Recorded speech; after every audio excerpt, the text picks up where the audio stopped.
네, 이번 주 토라포션의 말씀은 신명기 3장에서 7장까지의 말씀이고요. 여러 가지 하나님의 마음이 담긴 말씀들이 있고 5장에 십계명이 한 번 더 나오고 있고요. 6장에 쉐마 이스라엘, 이스라엘아 들으라 우리 하나님 여호와는 오직 유일한 여호와이시니 너는 마음을 다하고 뜻을 다하고 힘을 다하여 내 하나님 여호와를 사랑하라. 성경에서 가장 중요하다고도 볼 수 있는 쉐마 이스라엘 말씀이 이번 주 말씀이고, 하프타라는 이사야 40장 내 백성을 위로하라. 그리고 브리타다샤 신약 말씀은 세례 요한과 예수님의 말씀들입니다. 핵심 단어는 바에트 하나입니다. 따릅니다. 바에트 하나. 바에트 하나는 간구하기를 이런 의미고요. 원형은 하나인데 은혜를 베풀다, 자비롭다, 불쌍히 여기다 이런 의미고 기도와 연결된 단어입니다. 그래서 오늘 말씀의 제목은 기도와 말씀의 상관관계다. 그래서 말씀과 기도의 연합이다. 이렇게 제목을 지었습니다. 먼저 말씀 보겠습니다. 신명기 3장 23에서 25 시작. 그때에 내가 여호와께 간구하기를 주 여호와여 주께서 주의 크심과 주의 권능을 주의 종에게 나타내시기를 시작하셨사오니 천지간에 어떤 신이 능히 주께서 행하신 일 곧 주의 큰 능력으로 행하신 일 같이 행할 수 있으리까. 25절 구하옵나니 나를 건너가게 하사 유단 저쪽에 있는 아름다운 땅 아름다운 산과 레바논을 보게 하옵소서 하되. 아멘. 모세가 여호와 하나님께 간구 기도했다. 그래서 주님의 크심과 권능을 주 같은 분은 없습니다 막 찬양을 한 다음에 이제 저를 가나안 땅에 넣어주십시오. 주님은 강하시고 능력이 많으시고 전능하시니까 저를 저 아름다운 땅에 넣어주십시오. 기도했다는 거예요. 모세가 여호와 하나님께 간구하고 기도했다. 그런데 이 이야기가 이 기도라고 하는 이 주제의 이 말씀의 첫 번째 이야기라는 거예요. 그렇죠? 이 모세의 기도는 어떤 기도입니까? 거절당한 기도예요. 거절당한 기도. 모세가 무리바 셈 사건으로 팍 하나님의 영광을 가리고 백성들 앞에서 화를 내버려져요. 야! 이렇게 하면서 하나님께 영광 돌리지 못하고 순종하지 못하고, 그래서 그 죄가 되어서 하나님께서 너는 가나안 땅에 못 들어간다라고 선포하셨다는 거예요. 그래서 그것을 다시 바꾸어 주셔서 다시 들어가게 해주십시오. 이렇게 기도하는 것이 이 이야기인데, 주님은 크시고 전능하시기 때문에 나를 넣어주십시오. 이렇게 했는데 거절당하는 이야기가 이 기도에 대한 첫 번째 이야기로 나오는 거예요. 이것이 무엇입니까? 말씀에서 어긋나는 것은 기도의 응답이 될 수 없다라는 것이에요. 그래서 결국 기도는 말씀과 뗄래야 뗄 수 없는 그런 동전의 양면과 같은 하나의 그것이라는 거예요. 물론 말씀을 깨닫기 위해서 우리가 기도를 또 하잖아요. 또 이 기도가 응답되기 위해서는 말씀 위에 서야 된다. 말씀의 기준 아래에 있어야 된다는 것이에요. 모세의 기도가 응답받지 못한 이유가 무엇입니까? 기본적으로는 너가 들어가지 못한다라고 이미 하나님께서 선포하셨다는 것이고, 그것이 하나님의 뜻이었다는 거예요. 그래서 율법을 상징하는 율법의 사람 모세는 한 번의 죄악이로 할지라도 가나안 땅에 들어갈 수 없다. 그래서 율법으로는 천국의 구원에 이를 수 없다라고 하는 그 하나님의 계획이 모세의 삶에 나타나야 되기 때문에 이것을 바꾸실 수가 없었던 것이고, 모세가 또한 죄를 저질렀고 그거에 대한 심판과 대가로 하나님의 말씀이 선포되었기 때문에 그래서 바꿀 수 없다는 것이에요. 그래서 말씀의 기준 아래에서 이 기도가 응답될 수 없었다. 그래서 기도를 말하는 토라포션 이번 주에 말씀에서 핵심이라고 할 수 있는 십계명이 딱 들어가 있는 거예요. 기도의 이야기의 어떤 이 한 그림에 말씀의 핵심이라고 할 수 있는 십계명 말씀이 들어가 있고 쉐마 이스라엘 말씀이 딱 들어가 있는 거예요. 십계명 말씀은 무엇입니까? 하나님의 기준들이라. 하나님의 기준들. 기초적인 하나님의 공의와 정의의 기준이 십계명이잖아요. 이 기준들 안에서만 주님께서 기도에 응답하실 수가 있다는 것이에요. 이 십계명 말씀이 어떤 말씀으로 맞춰지고 있나 한번 보겠습니다. 신명기 5장 32, 33 시작. 그런즉 너희 하나님 여호와께서 너희에게 명령하신 대로 너희는 삼가 행하여 좌로나 우로나 치우치지 말고. 33절 너희 하나님 여호와께서 너희에게 명령하신 모든 도를 행하라. 그리하면 너희가 살 것이요 복이 너희에게 있을 것이며 너희가 차지한 땅에서 너희의 날이 길리라. 아멘. 십계명의 그 기준들을 쫙 주신 다음에 이 하나님의 명령과 이 도를 잘 지켜 행하면 어떻게 되는 거예요? 너희가 살 것이요 복이 있을 것이요 날이 길 것이다. 이렇게 얘기하는 거예요. 그러니까 이것이 십계명이 기본 너의 삶의 기본 전제가 되고 기본 기준이 된다는 것이에요. 기도하는 사람의 삶 가운데 십계명의 기준들이 가장 기준이 되고 복받는 기준이 되고 장수하는 기준이 된다는 말씀이에요. 그래서 우리의 삶의 모든 영역에서 이 기준이 영향을 미친다. 그래서 우리가 기도할 때에 10계명의 기준 아래에서 기도해야 된다. 그래야 그 기도가 응답이 될 수 있다는 거예요. 또한 우리가 10계명을 어기면서는 응답이 있을 수 없다는 것이에요. 그래서 이 기도라고 하는 것은 하나님의 말씀의 기준 앞에 이 지배되어 있다. 지배되어 있다. 성령께서 우리 안에 오셔서 우리의 기도를 도우시고 인도하시는 보혜사 성령님이시잖아요. 그래서 우리가 무엇을 기도할지 알지 못할 때 성령께서 깨닫게 하시면서 말할 수 없는 탄식으로 우리의 기도를 도우시는 분이 성령님이신데 그분의 또 다른 이름이 무엇입니까? 진리의 성령님, 진리의 영, 진리의 영이다. 진리의 성령님이다. 성령님도 진리라고 하는 그 하나님의 말씀의 기준 아래에서만 움직이신다는 거예요. 때문에 우리의 기도의 응답이, 우리의 기도의 삶이 열매 맺고 강력한 능력이 있기 위해서는 우리가 10계명 아래에 있어야 된다. 철저한 거룩한 순종의 삶이 따라와야 된다는 것이에요. 그래서 우리의 기도가 10계명 기준 아래에 있어야 된다. 예를 들어서 부모를 공경하라. 이거 10계명이잖아요. 근데 주여 우리 부모님 하는 일이 안 되게 해주십시오. 이렇게 기도하면은 이것이 아무리 이 부모가 나를 힘들게 하고 부모가 잘못된 부모를 할지라도 이 기도는 잘못된 기도요. 응답이 될 수 없는 하나님의 뜻에 합당하지 않은 기도라는 거예요. 제가 아는 친구도 아버지한테 너무 상처받고 너무 힘들어가지고 아버지가 힘들게 하면은 기도를 이렇게 했다는 거예요. 하나님 아버지 좀 처리해 주시고 심판해 주시고 이렇게 기도했다는 거예요. 물론 이 기도가 하소연일 수 있겠지만은 이 기도 자체가 하나님의 뜻에 합당하지 않다는 거예요. 10계명에서는 너의 부모를 공경하라고 했기 때문에 아무리 부모가 나를 힘들게 할지라도 부모한테 저주하고 부모에 대한 심판을 기도할 수 없다. 또한 10계명을 어기면서 내 삶 가운데 10계명을 어기고 있다. 그래서 내가 막 내 안에 우상이 있고 내가 하나님을 함부로 하나님의 일을 말하고 있고 내가 또한 간음을 하고 있고 막 하고 있다면 어떻습니까? 그 사람이 10계명을 어긴 상태이기 때문에 그 사람의 기도가 올라갈 수 없다는 거예요. 이사야 말씀 보겠습니다. 이사야 1장 15절 시작. 너희가 손을 펼 때에 내가 내 눈을 너희에게서 가리고 너희가 많이 기도할지라도 내가 듣지 아니하리니 이는 너희의 손에 피가 가득함이라. 아멘. 너희가 많이 기도할지라도 내가 듣지 않겠다. 듣지 않겠다. 너희의 손에 피가 가득하다. 피가 가득하다. 너희가 죄가 너의 삶에 가득하기 때문에 너의 기도를 내가 들을 수 없다는 것이에요. 이 죄가 또 벽이 돼서 갈 수가 없다는 것이에요. 듣지 않으신다. 그러니까 이 기도는 말씀의 지혜를 받게 됐다. 그래서 나의 기도 생활을 우리가 점검했을 때 내가 내 기도 생활에 여전 걷지 않고 기도에 응답이 없고 기도가 성령 충만하지 않으면 어떻게 되는 거예요? 내 안에 내 삶이 10계명을 기준으로 나를 봐야 된다. 하나님의 말씀 앞에 내가 잘 정렬되어 있는지를 우리가 살펴보고 회개하고 거룩함으로 나아가야만이 우리의 기도가 응답되는 기도가 될 줄로 믿습니다. 성령 충만한 기도로 나아가게 될 줄로 믿습니다. 또한 쉐마 이스라엘의 말씀 어떻습니까? 신명기 6장 4절로 4절로 시작. 이스라엘아 들으라. 우리 하나님 여호와는 오직 유일한 여호와이시니 5절. 너는 마음을 다하고 뜻을 다하고 힘을 다하여 내 하나님 여호와를 사랑하라. 아멘. 여기도 또 기도에 대한 기준이 나오는 거예요. 이 기도 생활의 기초가 이거예요. 우리 하나님 여호와는 오직 유일한 여호와이시다. 여호와이시다. 그러니까 여호와이시다는 무슨 뜻입니까? 예수와 이름과 연결되는 구원하시는 분이시다. 그러니까 너희가 다른 것을 의지하고 있지 않냐. 오직 우리 주님만이 유일한 구원자이신데 너희가 다른 데를 의지하고 있지 않냐. 다른 데를. 다른 데에 마음을 쏟고 다른 데를 의지하면서 다른 방식, 다른 세상 전문가를 의지하고 있지 않냐는 거예요. 주님만을 의지해야 된다. 주님만을. 주님만을 의지하지 않고 다른 여지가 있고 다른 두 번째 방식들이 있다면은 기도 응답이 없다는 것이에요. 너에게 내가 유일한 여호와가 맞냐? 여호와의 구원. 너가 정말 나만 의지하고 있냐? 너의 구원이 나밖에 없는 게 바로 맞냐?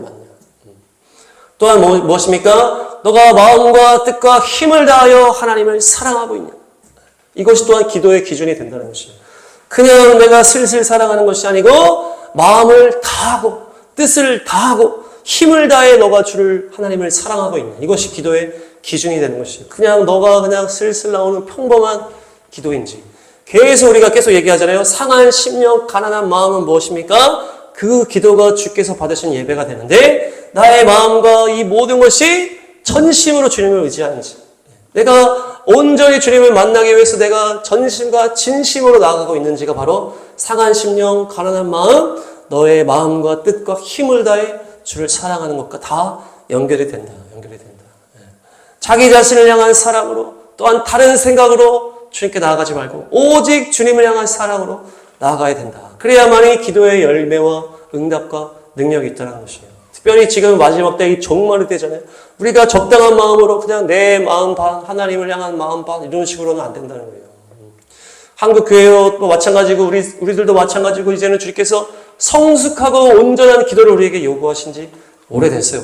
그러니까 적당하게 진심 없이 어느 정도 선으로만 기도한다면은 응답이 없다는 것이에요. 전심이어야 되고 마음과 뜻과 힘을 다한 모든 것이 다 주님께 드려지는 기도여야 된다. 그냥 내가 그냥 기도를 응답받기 위한 열심의 전심 그게 말하는 것이 아니고 그 믿음이 진짜 100%의 온전한 신뢰라는 거예요. 신뢰. 하나님을 향한 마음이 100%냐 이것을 보신다는 거예요. 주께서 이것을 정확하게 보신다고 했죠. 주님께서는. 그렇지 않으면 응답이 없다는 것이. 기도의 응답이 기준이 높아지고 있다. 신앙생활을 오래 하고 또한 사역자들은 더 마찬가지겠죠. 간단하게 해서 응답받지 못한다는 것이에요. 주님만을 온전하게 의지하고 주님만을 온전하게 바라봐야 된다. 주님을 향한 그 주의 얼굴을 향한 갈망으로만 기도가 나아가야 주님께서 응답하시는 기도가 있다는 것입니다. 그런 기도를 올리시는 은혜가 있기를 축복합니다. 다음 아프타라 말씀 이사야 40장 보시면 이사야 40장 1, 2절 시작. 너희의 하나님이 이르시되 너희는 위로하라 내 백성을 위로하라. 2절 너희는 예루살렘의 마음에 닿도록 말하며 그것에게 외치라. 그 노예의 때가 끝났고 그 죄악이 사함을 받았느니라. 그의 모든 죄로 말미암아 여호와의 손에서 벌을 배나 받았느니라 할지니라 하시니라. 아멘. 너희는 내 백성 이스라엘 백성을 위로하라. 그들에게 이제 너희의 그 노역의 때가 끝났다. 너가 죄 용서를 받았다라고 선포하라는 거예요. 너희는 장자민족 첫 번째 민족으로 하나님의 말씀을 계시한 민족이 되고 그 메시아이신 예수님이 나온 민족으로서 벌을 2배나 받았다. 이것을 선포해라. 그래서 이것이 어떻게 응답됐습니까? 1948년 이스라엘 나라의 회복으로 응답이 됐다는 것이에요. 그러니까 이 기준으로 우리가 기도를 바라보면 어떻게 됩니까? 예수님께서 부활하시고 승천하시기 전에 제자들이 무엇을 기도했어요? 주여 이스라엘 나라의 회복이 이때니까 언제입니까? 물어보는 거예요. 그들의 한결같은 그 기도 제목이 그 나라의 회복이었다는 것이에요. 주여 우리 이스라엘 나라 이 바벨론 제국에 멸망해가지고 다시 돌아와서 살고는 있지만 나라를 세우지 못하고 그 제국들의 억압을 받고 있는데 주여 언제 우리가 이 나라를 세울 수가 있습니까? 그러니까 주님께서 때와 시기를 알려주지 않으시고 복음을 땅끝까지 전파하라 하시잖아요. 그러면서 그 기도의 응답이 결국에 1900년을 흘러 1948년에 응답이 됐다는 것이에요. 그런데 1900년 전에 그 제자들 기도를 하고 있었다는 거 아니에요. 그러니까 우리가 기도할 때 잊지 말아야 될 것이 무엇입니까? 기도의 응답의 때가 우리 손에 있는 것이 아니고 하나님 손에 있다는 것입니다. 그래서 우리가 뭐 어떠함을 해가지고 그때가 뭐 당겨진다든지 변동이 있는 어떤 그런 영역도 있을 수 있겠지만은 이스라엘의 회복과 같이 하나님이 이방인의 때를 다 돌파해야만이 이루어지는 기도의 응답이 있다는 것이에요. 그래서 이 모든 하나님의 경륜이 이루어지기 전에는 이 기도가 응답이 될 수가 없는 것이에요. 우리나라 복음통일도 마찬가지겠죠. 우리가 계속 기도하지만은 주께서 그 정해놓으신 때가 있다는 것이에요. 주님께서 보고 계시면서 이 모든 것이 완전케 된 그 때를 정해놓으셨다는 거예요. 물론 우리가 기도하겠지만은 주님께서 그 정하신 때가 올 때까지 우리가 기다려야 된다. 이것을 우리가 알고 기도해야 된다. 내가 원하는 때, 내가 원하는 시점에 응답이 되지 않는다고 해서 이것을 고집한다든지 빨리 내 생각대로 안 해줬다고 서운해하거나 원망해하거나 하면 안 된다는 것입니다. 유대인들이 나라가 세워지지 않아서 그 고통의 시간이 얼마나 길었습니까? 그러나 그들이 끝까지 완주했던 것처럼 이 내 생각에 기도 응답이 너무나 없습니다. 이런 마음이 들지라도 유대인과 같이 우리가 1900년 기다리자 이렇게 얘기했잖아요.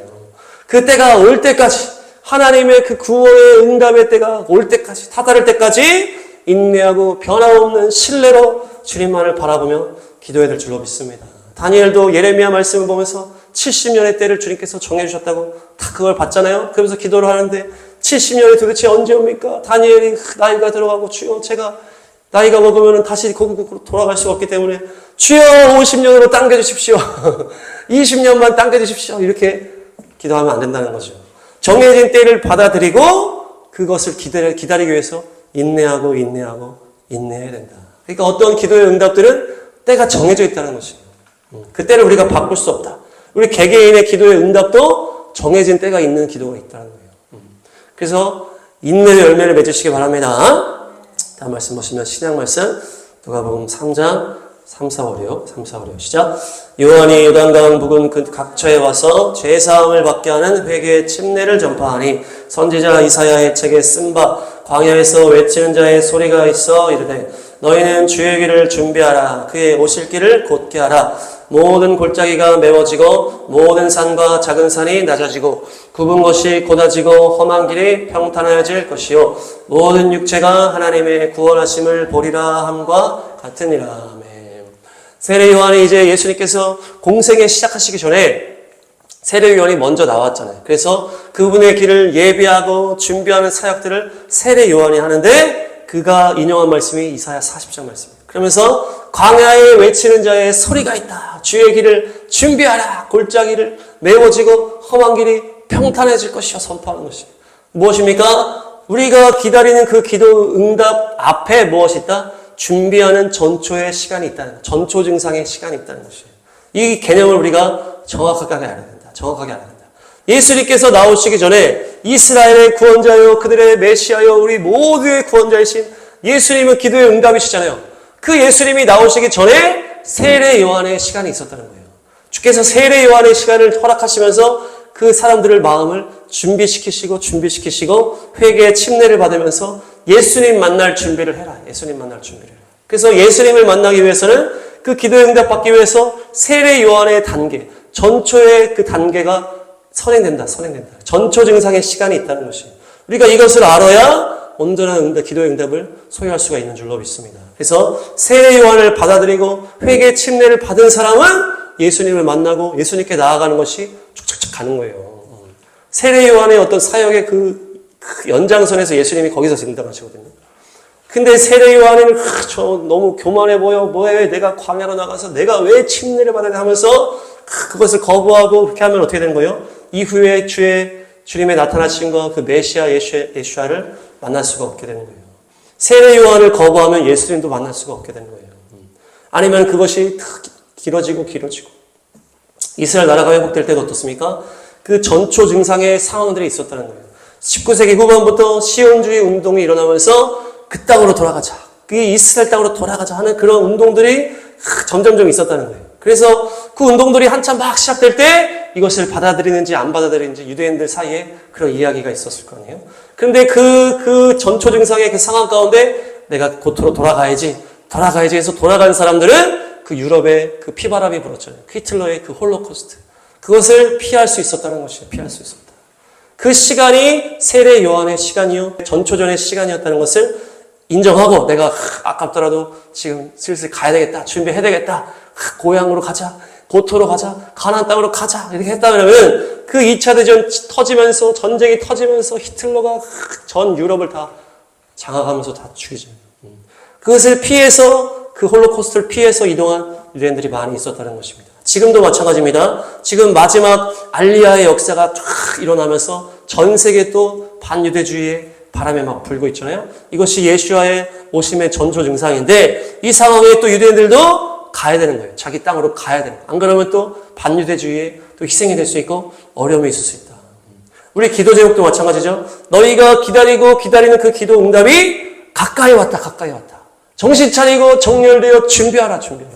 깨어서 주님 오실 길을 예배하라. 그래서 우리가 기도 응답을 잘 받아야 된다는 것이에요. 여러 가지 상황으로 주께서 말씀하셨는데도 깨어나지 못하면 어떻게 되는 거예요? 세례 요한을 받아들이지 못하면 그 기도 응답을 받지 못할 수도 있고 딜레이 될 수도 있고 대가지불이 있을 수 있다는 것이에요. 그래서 우리가 주께서 우리에게 언제 응답하시는지 어떠한 전초의 상황이 있는지를 잘 살펴야 된다. 제가 2002년에 컨티넨탈 싱어주에서 예수님을 뜨겁게 만났다고 그랬잖아요.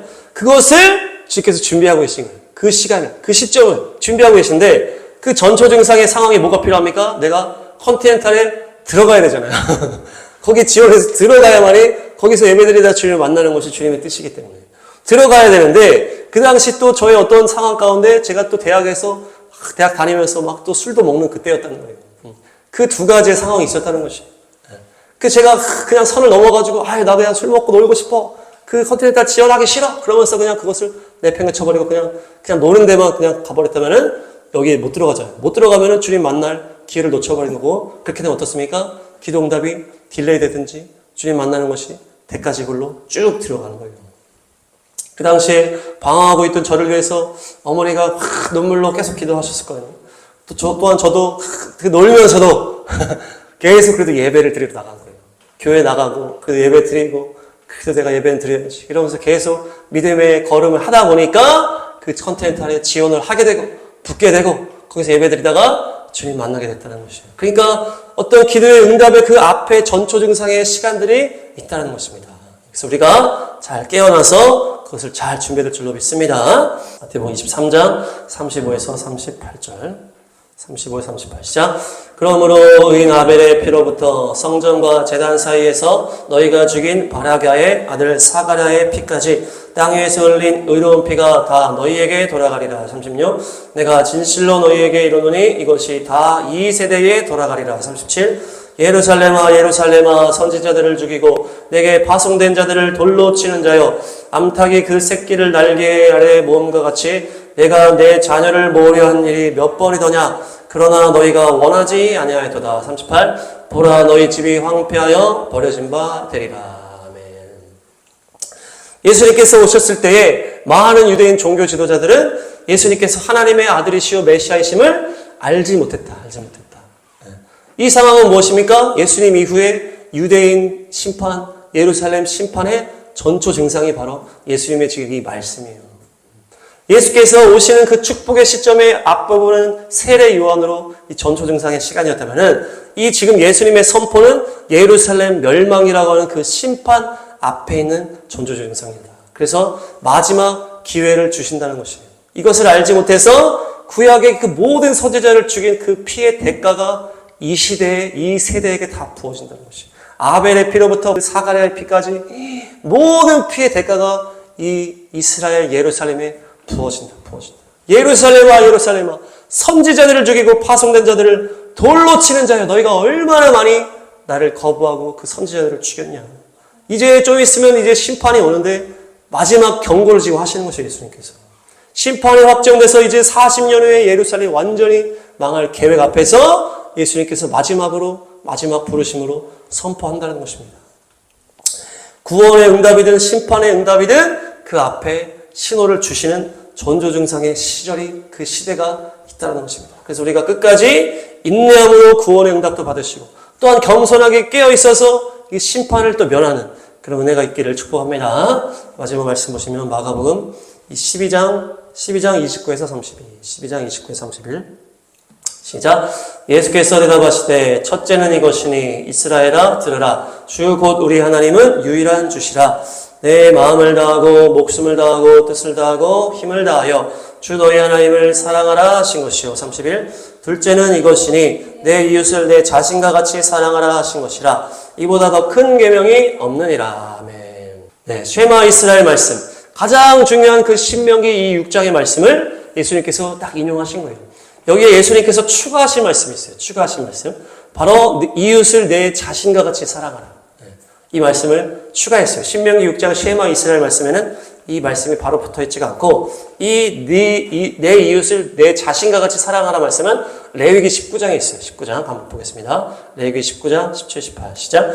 너는 내 형제를 마음으로 미워하지 말며 내 이웃을 반드시 견책하라. 그러면 내가 그에 대하여 죄를 담당하지 아니하리라. 18절. 원수를 갚지 말며 동포를 원망하지 말며 내 이웃 사랑하기를 내 자신과 같이 사랑하라. 나는 여호와이니라. 형제를 미워하지 말고 원수를 갚지 말고 이웃 사랑하기를 네 자신을 사랑하는 것처럼 사랑하라. 이 말씀을 쉐마 이스라엘 말씀 그 가장 중요하다는 그 말씀에 딱 붙여가지고 추가로 딱 말씀하시면서 또 여기에 무엇이 추가됩니까? 하나님을 사랑하라. 거기서 목숨을 다하여 사랑하라. 이게 추가되는 거예요. 그러니까 이 두 가지가 연결이 된다는 거예요.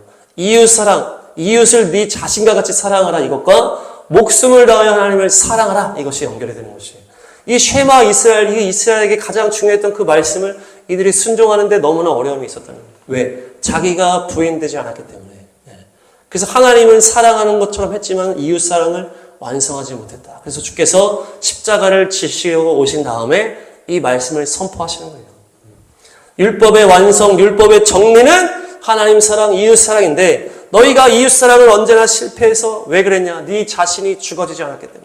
네 자신을 챙긴다고 이웃을 정죄하고 이웃을 무시하고 이웃을 챙기지 못하고 했다는 것이다. 결국 너희가 네 자신이 죽어지지 못해서 이웃사랑이 완성되지 못해서 이제는 내가 왔다. 내가 내 자신을 십자가에 내어 줌으로 내가 내 자신을 먼저 부인하고 내가 십자가에서 죽으심으로 이웃사랑을 내가 완성할 것이다. 너희를 향한 나의 사랑을 완성할 것이다. 그래서 너희가 이제 생명 바친 나의 생명을 나를 향한 너희가 또 생명을 바치는 그 사랑으로 나를 사랑할 때 그 생명 다한 사랑이 너에게 흘러가서 자기를 부인할 수 있게 되고 결국 그것으로 이웃을 사랑할 수 있게 될 것이다. 이것을 주님께서 선포하신 것입니다. 네 자신과 같이 이웃을 사랑하라고 하는 것은 구약의 이 상황으로 불가능했다는 것이에요. 그래서 그 교만과 우상 숭배로 자기 이기심으로 자꾸 사람을 정죄하는 데 이 말씀을 썼다는 것이에요. 그러니까 주께서 예수님께서 다시 오셔서 자신을 버리심으로 이 죄악의 굴레를 끊어버리시려고 오셨다. 그래서 자신을 비워서 십자가에 매다심으로 죽음의 권세를 깨뜨리심으로 내 교만과 이기심의 이 모든 것의 십자가를 박으심으로 하나님의 백성들이 하나님을 예수님을 생명 다해 사랑할 때 이웃을 사랑할 수 있는 자기 부인이 완성된다. 그것을 지금 말씀으로 선포한 것이에요. 근데 그 다음은 재미세요. 이 말씀을 들은 이 율법학자가 이것을 이제 캐치하지 못했겠죠. 그러면서 그대로 쉐마 구약 그대로 선포하는 거예요. 마가복음 12장 33, 34 시작. 또 마음을 다하고 지혜를 다하고 힘을 다하여 하나님을 사랑하는 것과 또 이웃을 자기 자신과 같이 사랑하는 것이 전체로 드리는 모든 번제물과 기타 제물보다 나으니이다. 34. 예수께서 그가 지혜 있게 대답함을 보시고 이르시되 네가 하나님의 나라에서 멀지 않도다 하시니 그 후에 감히 묻는 자가 없더라. 아멘.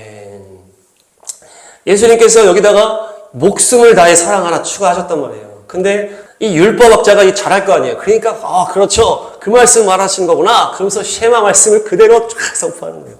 그러면서 레위기 19장에 있는 말씀을 연결해가지고 자신을 이웃을 자신과 같이 사랑하라. 이것을 말씀하시는 것이죠. 이것이 예배 행위보다 더 중요하다고 그 말씀하시는 것이죠. 딱 얘기하는 거예요. 율법학자가. 그러니까 예수님께서 그렇다. 네가 하나님 나라에서 멀지 않구나. 이렇게 얘기하는 거예요.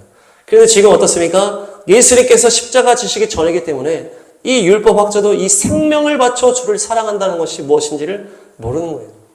그 개념이 지금 안 들어간 거예요. 그러니까 예수님께서 목숨을 다해 주를 사랑하라를 넣었지만은 율법학자는 그걸 자연스럽게 빼버렸어요. 그것이 바로 우리의 한계다. 인간의 한계다. 생명 바쳐 주를 사랑하는 것이 우리가 스스로는 알 수가 없다는 것이에요. 예수님의 십자가 말고는 알 수가 없다. 그래서 우리가 예수님의 십자가를 더 깊이 깨닫고 더 깊이 깨달아야 정말 하나님을 생명 바쳐 사랑한다는 것이 무엇인지를 알게 되는 거예요. 그래서 그 열매가 바로 이웃을 향한 내 자신과 같이 이웃을 사랑할 수 있는 그 열매로 나타난다는 것입니다. 자기 부인이 되지 않는 우리가 십자가에서 예수님과 함께 죽어짐으로 말미암아 결국 이웃 사랑을 완성할 수 있다는 것이에요. 주께서 은혜를 주셔서 더 십자가를 더 깨닫고 내 죄를 더 깨닫고 내가 완전히 죽어지는 경험하고 또한 사도 바울과 같이 내가 날마다 죽노라. 그래서 자기 부인으로 나아갈 때야만이 이웃사랑으로 우리가 열매 맺을 수 있다. 저도 계속 얘기했지만은 어떤 계속 넘어지는 죄악의 그런 것도 있었지만 2010년에 그 복음학교에서 죄를 또한 고백하고 또한 주 앞에 회개, 주님께서 은혜를 주셔서 깊은 회개를 경험한 다음에 내가 부인되고 내가 죽는 그 시간이 흐른 다음에 죄가 끊어지고 이웃을 사랑할 수 있는 기초가 완성되는 그때야만. 이웃 사랑이라고 하는 기도의 응답은 주님의 말씀의 진리, 십자가 복음으로 완성된다. 내가 죽는 것이 이웃 사랑의 완성이다. 율법의 완성이다. 자, 선포합니다. 나는 예수님과 함께 십자가에서 죽었습니다. 나는 아무것도 아닙니다. 나는 날마다 죽습니다. 할렐루야. 정리합니다. 베타난 이번 주 단어는 기도에 대한 단어라고 했죠. 이 기도라는 것은 철저하게 말씀에 지배하려 있다. 하나님께서 이미 말씀하셨고 모세는 율법의 사람이기 때문에 가나안 땅에 들어갈 수 없다라고 하는 이 말씀의 기준 때문에 주님을 향한 기도가 응답되지 않았다. 십계명을 어긴 상태에서는 기도가 응답될 수 없다. 또한 쉐마 말씀, 우리 여호와 하나님은 오직 유일한 여호와이시다. 내 구원이 오직 주님께만 있는지 다른 구원의 방법 중에 하나일 뿐인지, 나의 구원이 오직 예수님께만 있어야 되고 그분을 향해서 마음과 지혜와 힘을 다해서 사랑해라. 그냥 가볍게 주님을 의지하고 지나가는 마음으로, 반반의 마음으로 주님을 의지하는 것이 아니고 주님을 향한 사랑이 전심이요 진심이요 상한 마음으로, 가난한 마음으로 오직 주님 앞에 나아갈 때 기도 응답을 받을 수가 있다. 이사야 40장 내 백성을 위로하라. 이스라엘 나라가 1948년 그 오랜 시간이 흘러서 응답받았던 것처럼, 이 이방인의 때가 통과되고 그 이후에만 응답받을 수 있었던 것처럼 하나님께서 그 때를 쥐고 있는 시점의 기도가 있다는 것이, 그래서 내가 어떻게 한다고 해서 기도가 그 때가 당겨지는 것이 아니기 때문에 우리가 주님의 때가 올 때까지 인내하고 인내해야 된다. 또한 예수님이 오실 때 세례 요한이 먼저 나타나서 그 길을 예비하고 그 길을 준비했던 것처럼 주께서 응답을 주실 때 그 앞에 전초 증상의 그 상황들을 우리에게 주신다. 그래서 그것을 우리가 깨어서 겸손함으로 세례 요한을 받아들여야만 한다. 그래서 그 기도의 응답이신 예수님을 소유할 수 있게 된다. 또한 반대로 심판의 그 순간 앞에도 주님께서 마지막에 기회를 주시는 그때가 오는데 우리가 깨어서 그때를 캐치해서 우리가 회개함으로 또 심판을 모면해야 되겠다. 예수님께서 쉐마 말씀을 인용하실 때 하나님을 목숨을 다해 사랑하라와 이웃을 내 자신과 같이 사랑하라 연결하면서 결국 내가 목숨을 다해 사랑하신 예수님을 따라서 나도 예수님 때문에 목숨을 다해 사랑할 때 내가 부인되고 이웃사랑을 완성할 수가 있다. 그래서 하나님의, 예수님의 그 십자가를 더 깊이 깨닫고 내가 날마다 죽는다. 내가 부인되었을 때 그 이웃사랑이라고 하는 가장 그 어려운 기도 응답을 그 말씀의 진리의 그 뜻에 따라서 이룰 수가 있다는 것입니다. 그래서 자기를 부인함으로 이웃사랑을 완성하시고 말씀의 지배 아래 그 기도의 응답을 다 취하여서 강력한 기도의 용사가 되어서 끝까지 승리하는 모두가 될 줄로 믿습니다.